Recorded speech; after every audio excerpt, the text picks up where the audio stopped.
আসুন আসুন, একটা প্রথম স্থান অধিকারী স্টুডেন্ট পেয়েছি, তাড়াতাড়ি চলুন তো। কি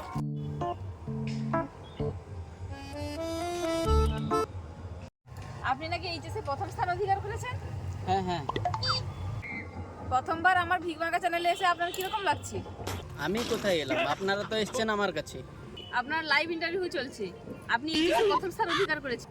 এই ব্যাপারে আপনার কি মন্তব্য আমাদের দর্শক জানতে চান। লাইভ চলছে?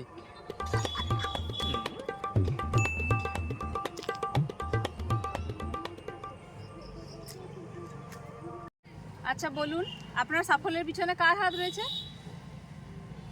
হাত তো আমার নিজের রয়েছে, কিন্তু আপনি যদি জিজ্ঞেস করেন কার অবদান রয়েছে, তাহলে আমি ছাতি চাপড়ে বলতে পারি টুকলি করার অবদান রয়েছে। অনেক টুকলি করেছি, টুকলি করে আমি পাস করেছি। সারা দিন রাত না খেয়ে না হেগে আমি টুকলি করেছি, টুকলি করে করে আমি পাস করেছি। তাও তো ঠিক মতো পরীক্ষা দিইনি, ভালো করে পরীক্ষা দিলে আরও অনেক নাম্বার পেতাম। মন দিয়ে পরীক্ষা দিলে তো আরও 700-800 নাম্বার পেতাম। এইচএসে তো 500 নম্বরের পরীক্ষা, আপনি 700-800 কি করে পেতেন? 500 নাম্বারের পরীক্ষা? ও আচ্ছা, 500 নাম্বারের পরীক্ষা, তাহলে আমি তো বেশি পেয়েছি, 497 পেয়েছি। আরে ভাই, 497 তো 500 থেকে কম, 3 নাম্বারে আরো কম পেয়েছেন আপনি। তাই নাকি? আচ্ছা, ভবিষ্যতে আপনি কি হতে চান? আমার রেজাল্ট দেখে নাসা ঝাসা খাসা থেকে অনেক লোক এসছে, কিন্তু আমি ওদের ওপর ডিপেন্ড করে বাঁচতে চাই না। আমি নিজে ওদের থেকে কিছু ভালো বানাতে চাই।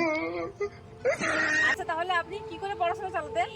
এই সুখের সময় আপনি আবার দুঃখের কথা জিজ্ঞেস করছেন? হ্যাঁ, যাতে একটু নতুন শিক্ষার্থীরা উৎসাহ পায়, তার জন্যই তো আপনার ইন্টারভিউ নেওয়া হচ্ছে নাকি? হ্যাঁ, আমি তো গরিব বাড়ির ছেলে, আমার বাড়িতে ফ্রিজ আছে, এসি আছে, টিভি আছে। দুঃখের কথা, কারেন্ট নেই। তাহলে আপনি পড়াশোনা কিভাবে করতেন? আরে ক্যামেরাম্যান, একটু এদিকে আসুন। পাশের বাড়ি চণ্ডী মন্দির আছে, সেখানে ধূপ জ্বালিয়ে দিয়ে যেত, সেই ধূপের আলোয় আমি পড়াশোনা করতাম। কারেন্টটা ছিল না কেন? সারাদিন লেবারের কাজ করতাম তো, 100 টাকা পেতাম। কোত্থেকে কারেন্টের বিল দেবো, কারেন্টের লাইন কেটে দিয়েছি। ওসব কথা বাদ দাও, আবার অন্যদিন ইন্টারভিউ নেবে আমার। কেন বলুন তো? আমার কাছে একদম সময় নেই, আমি চন্দ্রযান 4 বানাবো। আমি অনেক ব্যস্ত আছি, আমাকে যেতে হবে এখন। পরে না হয় কথা হবে।